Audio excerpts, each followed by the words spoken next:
half of our job is, am I doing this right? And having that validation. 100%. I spent a lot of my career being the only school psych in my district. Like I worked in really rural areas. So like I had colleagues at the county office, but like most of my day, I did not have a colleague to consult with. And so anytime I could get any connection with another school psych was like golden. Welcome back to the Prepared School Psych podcast. On today's episode, I am chatting with Emily Bersaglia, a nationally certified school psychologist and the past president of the Santa Clara County Association of School Psychologists. Emily has been a school psychologist since 2008, serving students across 4 different states with a strong focus on addressing issues of equity and disproportionality. In addition to her impactful work in schools, Emily is the founder of the School Psychology Support Network, a community dedicated to empowering and supporting school psychologists. Through this network, she has created a vital space for professionals to connect, share resources, and advocate for the needs of school psychologists across California and beyond. Emily's leadership and commitment to the field continue to make a lasting impact, and I'm so honored to have you here on the podcast today, Emily. Welcome. Thank you for having me. So we always ask all of our guests the most important question up front. What is your favorite TV show you are watching right now? I actually had to think about this one because I have 2 small kids. And so having time to watch TV is precious. My husband and I are actually rewatching Friends and Parks and Rec right now. And then over the summer, I was catching up on some Doctor Who. Very nice. Yes, in between all the episodes of Bluey and Yes. Yes. Well, for those listening who are outside of the state of California, due to our state size, we have smaller affiliates that are part of our state association. They provide support and training to the psychologists in their regions throughout the school year. And as I mentioned, Emily, you're part of the Santa Clara Association of School Psychologists and their affiliate. How would you describe your affiliate? Our affiliate is a pretty good size. We're sort of like in the middle in terms of membership numbers compared to the other ones in the state. We've been around for a really long time, like since the 60s. So we were like one of the OG affiliates, I think. And we have a tiny but mighty crew, and we work really hard to like provide to be really intentional to meet the needs of our members and bring in like new topics that people might not think of to support the school psychologists in our area to bring in interesting speakers. Excellent. Well, you've been a school psychologist since 2008. At what point in your journey did you become involved in your local affiliate? Well, I didn't start out in California. I trained in Kentucky. I interned in Virginia, worked in Ohio for a while. So I've been a little bit everywhere. But once I came out to California in 2017, I I became a member of the Santa Clara County Association because I was living down here. I was working up the peninsula though, and I was going to workshops and stuff like that. I actually knew somebody sort of randomly on the board, like sort of associated, like I knew her name and I'd met her once and I like sort of like reconnected with her and kind of and developed friendship. But I went to a board meeting. She's like, oh, just come. And, go to the board meeting and they were just starting to kind of get back up on their feet. They had been dormant for a few years. And so I was like, yeah, I can come and see what y'all are about. And I had been interested even before coming to California in helping out with affiliate in Ohio, but never got the opportunity. So I was kind of like, oh, like maybe this would be my chance to kind of like jump into that kind of space. And I ended up running for president-elect, I don't know, a couple of years later and was president during the pandemic. Oh my gosh. Wow. But yeah, it's all like, and like kind of the rest is history. So yeah, I just started out as a member, just like everybody else. Well, how has being involved in your affiliate shaped your career as a school psychologist?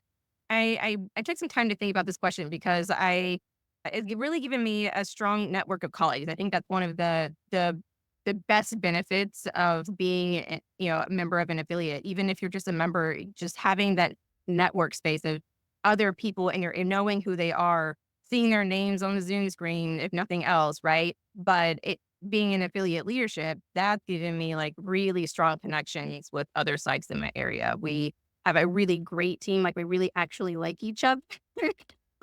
And that makes the work really enjoyable, right? Yeah. And we really work together as a team and we help each other out. I love to attend our workshops, obviously. But I think being in that space has really given me the opportunity to build other skills. So like practicing, like refining my leadership skills, right? Like those are skills that we use every day in our jobs, like, but using them in a different way that we don't normally get to. Conflict resolution, right? Customers like all those things, like you get to practice those in a different kind of space, advocacy, planning, like all those things, but for us, right? It's like really it's doing those things in service of other school psychs. And it really gives you a different sort of perspective and energy to do it and use those skills for that purpose. Well, we all know being a school psychologist in of itself is time consuming. You also have young children. How do you make time to volunteer to be part of your affiliate? That's sometimes hard. I've been doing it. I had very tiny kid, in the beginning, and it can be hard to find time. But I like knowing that I'm giving back to other people who are like me. That I was once, I'm just a member of a lot of different professional organizations, and I know that there are people who are doing these same things that I do in our local space for Mhm. me in other spaces, and I like that feeling. And I grew up volunteering with my mom, doing things that she was passionate about, and so it's sort of not it feels natural for me to volunteer and give back. And grad school, like really ingrained, like get involved with your professional associations, even if you're just a member to support those organizations, because they do things for you, even if you can't see it, but they're there to provide a whole host of things, both front facing and behind the scenes. And so that is just like sort of it's just part of me. Mhm. And so I make time to do it. Well, why is being a part of that affiliate so important to you in the way that, like, how would you talk about this with someone considering joining their affiliate either as a member or maybe possibly raising their hand and joining the leadership? I mean, I would say do it. Like you, like you, like it, it's like an association is only as strong as its members. Mhm. And if there aren't members there at the foundation, then there's nothing else. And so if you don't have that base and there aren't people it's people. So if you don't have them, then they can't help you. So membership is super important. Even if you are just a member and you aren't interested in leadership, just being a member and attending and doing and coming and enjoying the workshops or other Mm. opportunities that your affiliate or associate offer is really important. And if you do want to start to dabble, right? Like just reaching out. Like we get people every once in a while will say, yeah, I'm kind of interested. And we give them something to do. And it's nothing, we're not like asking you to run for office, but like help out with an event or, help send an email, follow-up emails, things like that. So there's opportunities to do all kinds of things, but you don't have to run for office to be involved in leadership. Good point there. Well, you talked a little bit about trainings and workshops. How does your affiliate determine what workshop topics your members are interested in? It's a great question. After every workshop, there's feedback. Of course, if you're getting CEUs, you're required to fill that out. But we like, also encourage people to fill it out anyway, one, to let us know. But there's also an ongoing basis throughout the year. We solicit, is there something else you're interested in? Mhm. So throughout the course of the year, after every workshop, we're soliciting feedback of like, have you thought of something? Has something come up in your work life that has sounded interesting to you? Or read a book or, seen something, heard something. So we're constantly collecting that. But we also do a targeted, hey, what do you want to see next year? And so we kind of pull all of those responses and look at them in the spring and kind of start to prioritize like what would be feasible. Do we know somebody? Do we think we might know somebody? And use our network to try to find out who might be a good speaker and then start to do the legwork of reaching out to those folks and seeing if we can make it happen. So we constantly getting feedback from members of we want to know what people want to talk about. And sometimes they fill in things, like, oh, we heard a really good one. No one's brought it up. Let's see if we can make it happen. Yeah, that's what I was going to ask because you mentioned that sometimes your group is trying to bring in things that maybe, and I don't know, this is why I wanted Mhm, to ask, like, is it something that your group maybe saw on social media, or you guys read a book, or you just went to a training? Like, how have mhm. those conversations been happening within your group? Yeah, so even so I'll speak to maybe like this our planning for for this year. We had actually a really some good suggestions from members, and then we kind of pulled our own thoughts as well. But there were a couple of board members who were like, "Oh, I people want to talk about like assessing autism in girls, right? Like how who can we get for that?" And we're like, "Oh no!" And then one board member was like, "Oh, like I think I might know. I think I've heard of a lady who could speak on it." And she reached out to her and we have her speaking. And so sometimes, it's just kind of like, what's kind of the underlying current of Mhm. the theme that people are kind of hungry for. And so we'll kind of pull and like talk to people that we know, right? And do a little bit of research of like, hey, has anybody had anybody speak on this kind of topic? Like, oh yeah, I know a guy. So, well, you got to use your resources, and so Exactly. you got to use your resources to kind of come up with some new stuff. Well, are there any trainings that are coming up in the 2025 part of this school year that you want to highlight for your affiliate? Yeah, we do. That one that just mentioned is coming up on March 7th with Dr. Donna Henderson talking about the uncommon presentations of autism that you might run into and how to identify those, what they look like, and all the fun features and nuances that you might uncover. Or and then in April 25th, we're gonna have Dr. Dallas on and we're gonna talk about the new DCAS Advanced. We're very excited, like super excited to have him on to talk about that. I think it'll be right before it comes out or like right after it comes out. So it'll be, I think, really fresh. Those are incredible topics. And are your workshops usually done in person? Are you still doing them in a hybrid format? How are those set up right now?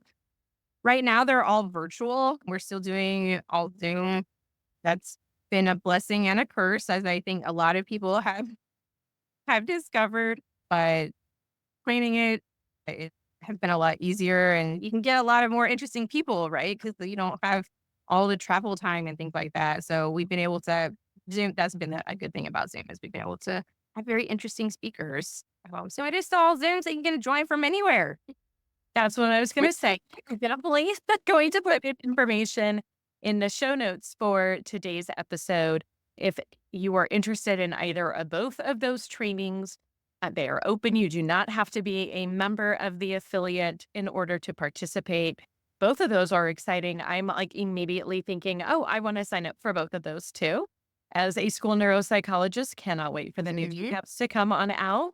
And so interesting, so much newer information we have about the presentation of autism in girls and how some of the tools that we are using are based mostly on boys' presentation. And so keeping that in mind as we are choosing our different tools, really acknowledging who's part of the norming sample so that if we're evaluating a female student, we're using tools that is, including this student as part of their norming information.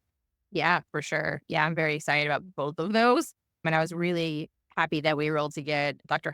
Henderson to come and talk about that because it keeps coming up and people wanted to know about it.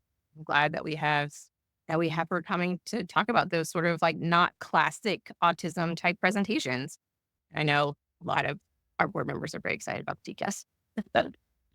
I also wanted to share that if there are other uh, folks watching or listening who are members of their local affiliate in California, you can get member rate for registration for our workshops. So reach out to your local affiliate and they'll have the code for you and you can get a discount on registration. Excellent. Excellent to know that. All right. Well, reflecting back to when you were a first year school psychologist, what advice would you give to someone starting out in the field? I currently am mentoring a first year school psychologist at my site. He's wonderful. I'm very excited to have him. And so like this is fresh of like helping mentor him in his first Yeah. year. And then also thinking about like, okay, what was going on in my first year? And some of my biggest advice is that reminders that you don't have to know everything and or have all the answers or to do everything. Sometimes you can feel a lot of pressure to be all the things to everyone and have it all figured out. And it's really important to remember that you have a lot of skills. You know all the things, Mhm. and it's okay to still not be 100% confident in all those things, and to ask questions. That it's normal to be like, I don't know, and it's okay to say that. Yeah. Be confident in saying, I'm not sure. I'm going to have to find out. And my other advice is like set good boundaries. Set good boundaries. What type of boundaries are you and your newer school site kind of discussing right now? We are discussing work life balance, that the work will still be there tomorrow.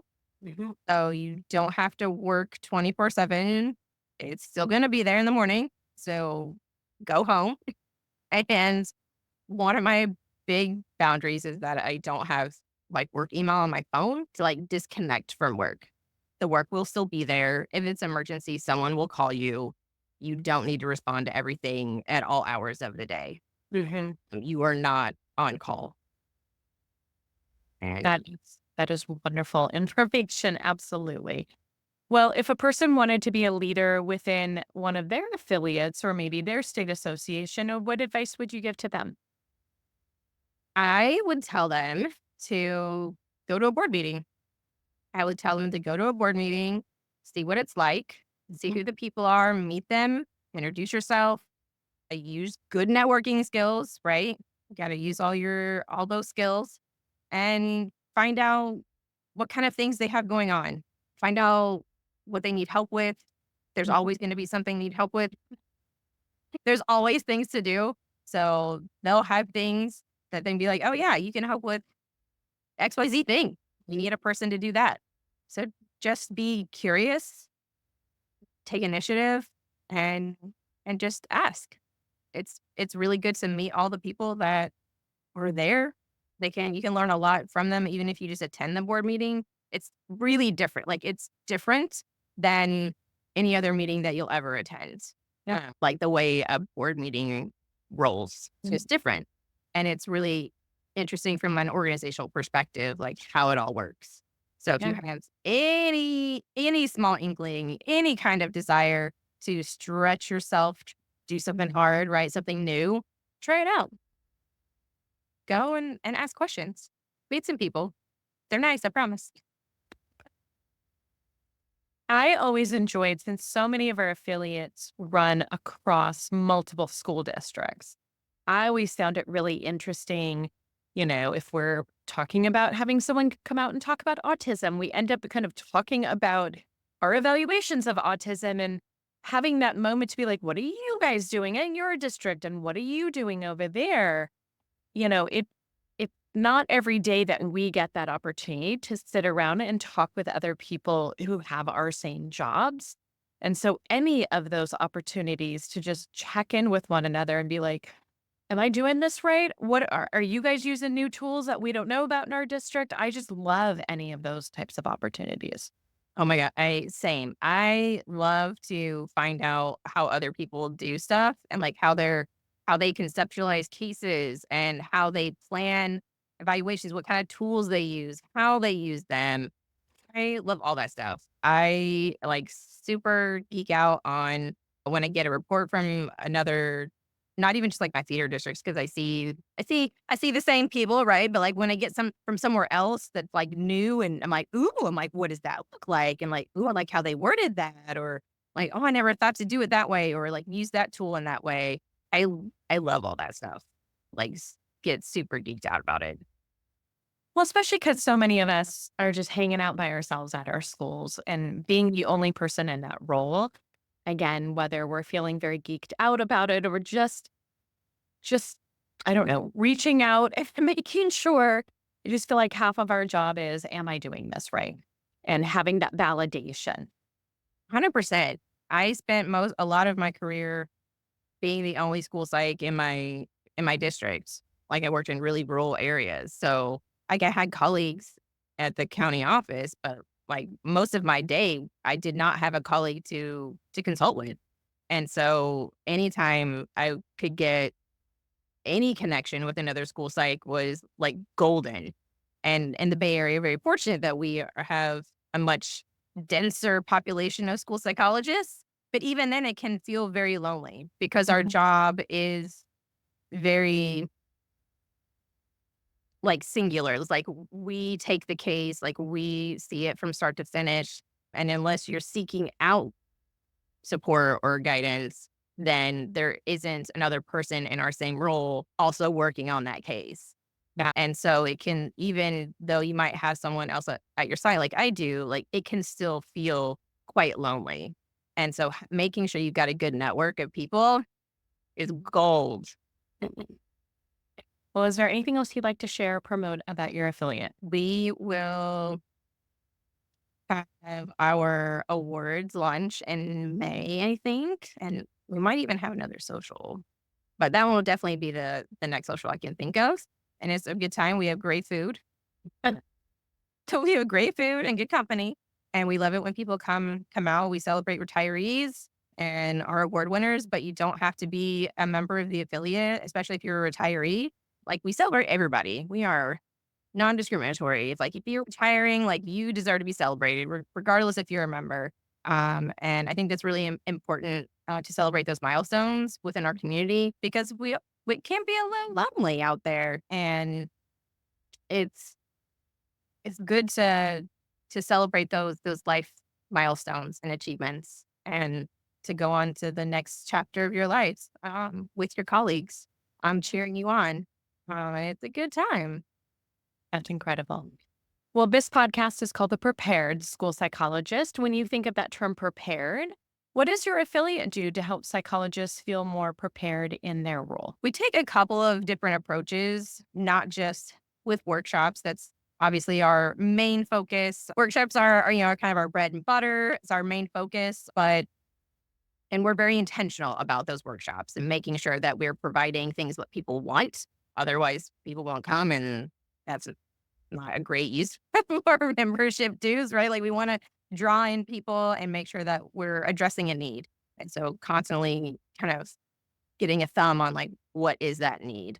And we have also provided support to graduate students and early career psychs.